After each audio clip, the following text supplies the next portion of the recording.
dentro de la doctrina, que ya no sé si decir evangélica, porque en el fondo es la doctrina anti-testigo de Jehová, o sea, cualquier cosa que se pueda inventar para contradecirnos a nosotros, lo van a utilizar los evangélicos y por supuesto los apóstatas, quienes dejando de ser testigos, se acomodan en el grupo de ellos. Dentro de esa doctrina está la idea que, por ejemplo, el esclavo fiel y discreto es una invención de los testigos de Jehová y que, aparte de no existir, ni siquiera tiene el apoyo bíblico aquellos detalles que nosotros hablamos, como de que fue nombrado en el año 1919 dentro de la presencia del Rey Jesucristo. Una de estas cosas que resulta descabellada en esa postura es que ellos no ofrecen explicación alguna al texto de Mateo 24, 45 y 46. Para ellos, el esclavo fiel y discreto que Jesús menciona allí no existe. Es como si ese pasaje no fuera necesario explicarlo. Ahora, no tienen explicación, pero sí tienen mucha palabra en contra de lo que nosotros decimos. Es como que alguien estuviera preocupado de derrumbar, pero nunca de edificar. Me interesa derrumbar a los testigos. No me interesa edificar sobre esa doctrina que está escrita en la palabra de Dios. Es como si fuera ese el pensar de ellos.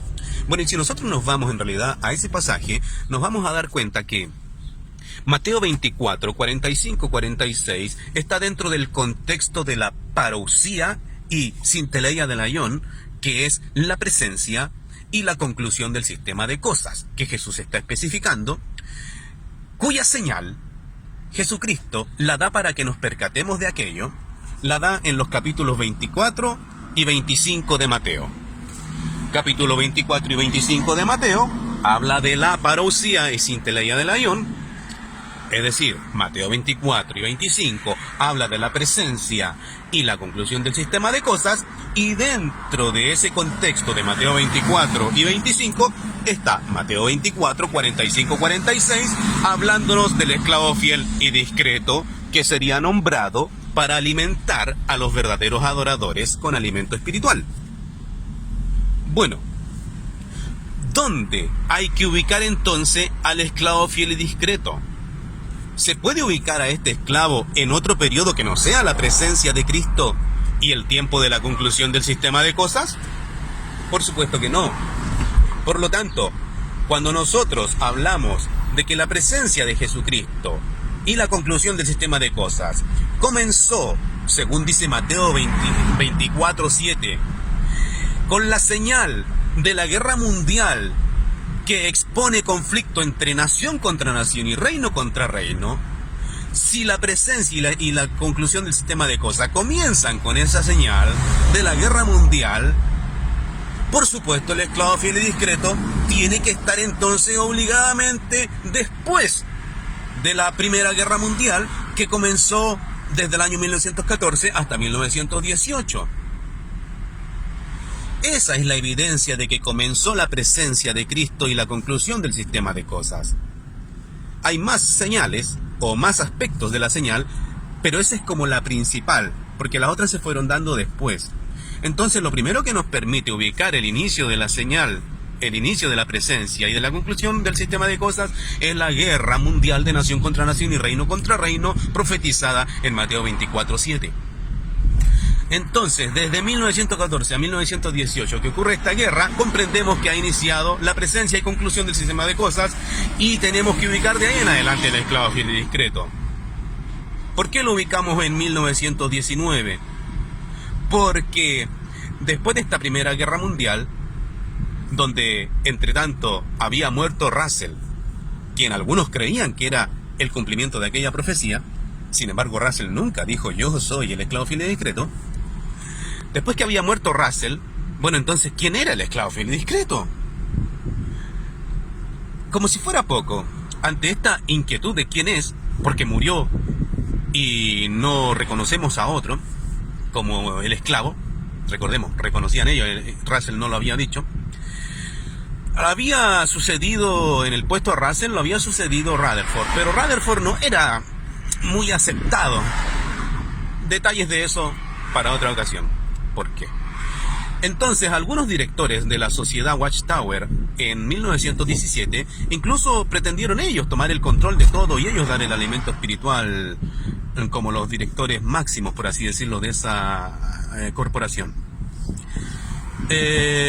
Adicionalmente, en 1918, retrocedo. Entonces estos directores no cumplieron su objetivo, no tuvieron la aprobación de los hermanos y terminaron yéndose o expulsados de la organización de hermanos que se reunía porque estaban remando en su propia dirección, no en base a la unidad que tanto anhela Cristo en la Biblia cuando habla de sus seguidores como si fuera un cuerpo. En 1918, entonces, el clero de la cristiandad hace que entre en prisión injustamente Rutherford y los demás directores verdaderos de la organización y le dieron condenas largas, como de 20 años cada uno. O sea, no había esperanza de que ellos fueran los que continuaran como directores. Y bueno, llegó el año 1919, entonces recordemos, Russell murió el 16, 1917, este intento de tomar el control, 4 directores de manera inapropiada, los cuales terminaron por irse. Después de eso, 1918, presos los directores no muy queridos, Rutherford y los demás. Entre tanto, la guerra mundial, con todo el conflicto, los hermanos sin saber si había que ser neutral o no, pensando que era la guerra de Armagedón, en fin.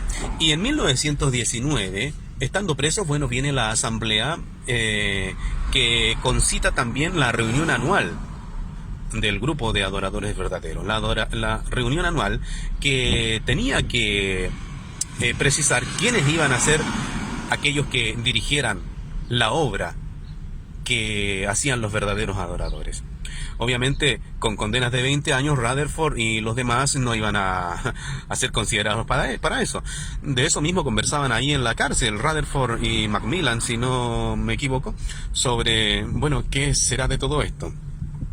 Sin embargo, en la reunión anual de 1919, increíblemente los hermanos, seguramente con oración, con mucha reflexión, reconocieron que los más idóneos para este papel era Rutherford. Fijarse, mire, el que no era muy querido, en realidad los hermanos reconocieron que era el más idóneo. La oración seguramente lo llevó a concluir aquello, junto con los otros directores que también estaban presos.